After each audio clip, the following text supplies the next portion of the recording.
Is that the vote finance stand part? Honourable David Parker. Thank you, Mr Chairman.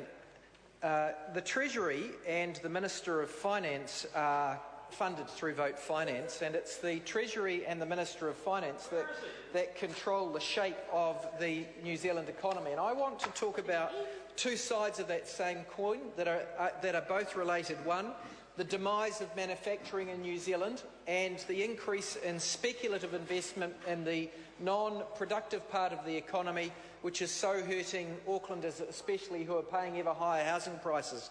Now, this government came to power promising to rebalance the economy. In the last year, primary product exports dropped by 2.5%, processed primary by 3.7%. Worse still, manufactured goods in other parts of the economy went down another 5.5%, for simply transformed down 17% real since this government took office, and elaborately transformed are down 18% since they took office. You would think that in response to that, the government would be trying to reshape the economy by getting the investment signal right, by universalising KiwiSaver to get deeper capital markets, and by introducing a capital gains tax to stop people investing so much in speculative residential land investments. They won't, and so the consequences of that are being borne by first home buyers. Let's have a look at what is happening in Auckland. Totally inept management by the government over the last 5 years in respect of housing has led to double-digit house price inflation, not enough houses being built, and no response from the government on either the supply side or the demand side. We'll let Paula Bennett take a call on this. I bet she won't have anything meaningful to contribute on this, because the reality is they're opposed to supply initiatives. The government's now saying the Auckland plan should be given effect to by legislation, after their earlier RMA reforms were why the transitional plans of any council, including the Auckland City, were not given effect during the transitional period.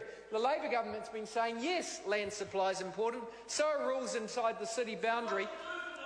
Well, actually, we reformed Auckland City, and it was this current bunch of incompetence on the National Party side of the benches that stopped the plans of the Auckland City to increase land supply having effect. We've also introduced a plan to introduce a capital gains tax, so that instead of pinging first home buyers, we ping speculators. If you want to address demand pressures, you should take out some of the demand drivers, which are a tax bias that drives investment into speculative second houses instead of the productive parts of the economy that grow, manufactures, exporters. Nick Smith still tries to think that the public is so stupid to believe that we have a capital gains tax when we haven't.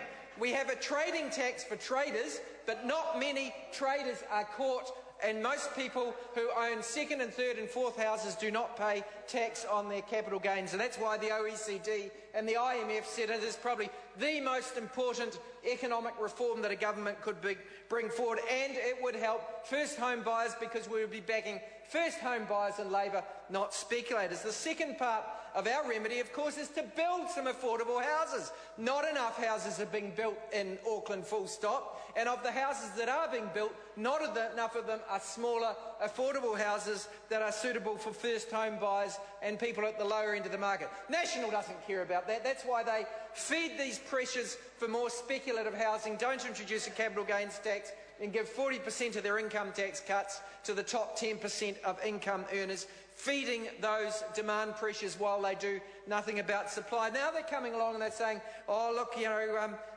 Australia might be wise in introducing a ban on sale of houses to foreigners, but it would be silly for us to do it in New Zealand.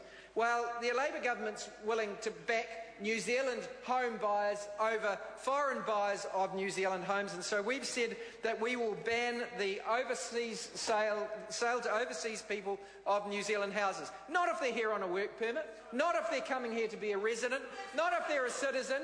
No. It's most of them, says Nick Smith. He doesn't get it, that you've actually got to deal with things in a range of ways. You've got to deal with supply, supply, you've got to deal with demand pressures. What this government does is do nothing. Nothing. 5 years, and that's why we've got double-digit house price inflation at a time when our manufacturing Paul Goldsmith. Thank you. It was interesting. Once again, we have